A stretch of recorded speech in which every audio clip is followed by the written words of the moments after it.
My paranormal experience: I'm a 16-year-old male, and I used to be a bit skeptic to all things paranormal until one weekend at an abandoned house. To give some backstory, I was with my two best friends at the time, Delaney and Julia. We were home alone and bored at Delaney's house with nothing to do. I can't remember whose idea it was, but one of us had the idea to drive around some of the old dirt roads and check out abandoned buildings. There are a lot of abandoned places around where we live. It's pretty far out in the country, surrounded by either farms or woods. So we went to the first two old tobacco houses, took a few pictures, and just sort of goofed off. We got back on the road and saw an old unkept driveway. Keep in mind, hardly anyone lives on this road.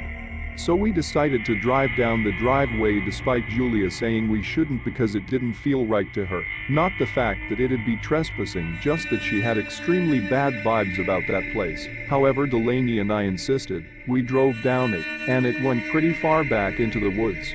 This is where weird things started to happen. We parked the truck in a little clearing and noticed an abandoned house in the distance. However, before we got out of the truck, the front sensor went off beeping like crazy. Then so did the back one. It was as if someone had walked around the truck. The weird thing about this is we were parked in a clearing, so there was nothing to make the sensors go off. Even if there were, they would have gone off before we even parked the truck, and wouldn't have just randomly gone off in that order. Delaney and Julia were freaked out. But I just ignored it. It wasn't until later that this would freak me out too. We all got out of the truck and started walking towards the house. I was in front with my friends, waking a decent distance behind me. If I'm honest, I was just showing off and acting fearless. I wasn't that scared until I saw her, a woman with dingy, unkempt looking hair and a colonial style dress, looking around the corner of the house. She looked at me and just put her finger up to her lips and shushed me very loudly. The feeling I had is almost indescribable.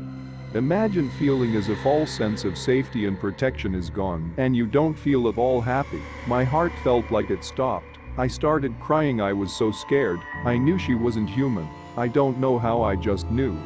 I turned around to my friends and screamed run and started sprinting back to the truck. My phone flew out of my pocket about halfway back to the truck. My friend Julia told me this had happened, and I told her leave it. Now if you know me, you'd know if I'm ditching my phone, I'm serious.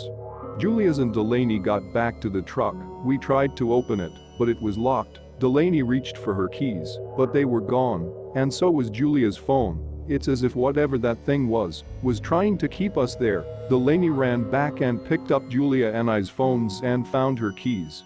We got in the truck and floored it out of there back to Delaney's house. You might think it's just coincidental we dropped all of our things, but the thing is, our phones and Delaney's keys were all deep in our pockets, and it didn't make sense for them to just fall out on their own like that. Later at the house, we were all talking about the entire situation, and I was explaining what I had seen. My friends didn't even hear the shush, nor did they see the woman. I was afraid they didn't believe me, but Julia reassured me. The look on my face and tears were proof enough for her to run as well. We later found that there have been a few sightings of ghosts on that road by workers at Fort Pickett, a military facility nearby. Thanks for watching. If you enjoyed the video, hit that like button to support my work. And as always, enjoy the fear, my dear.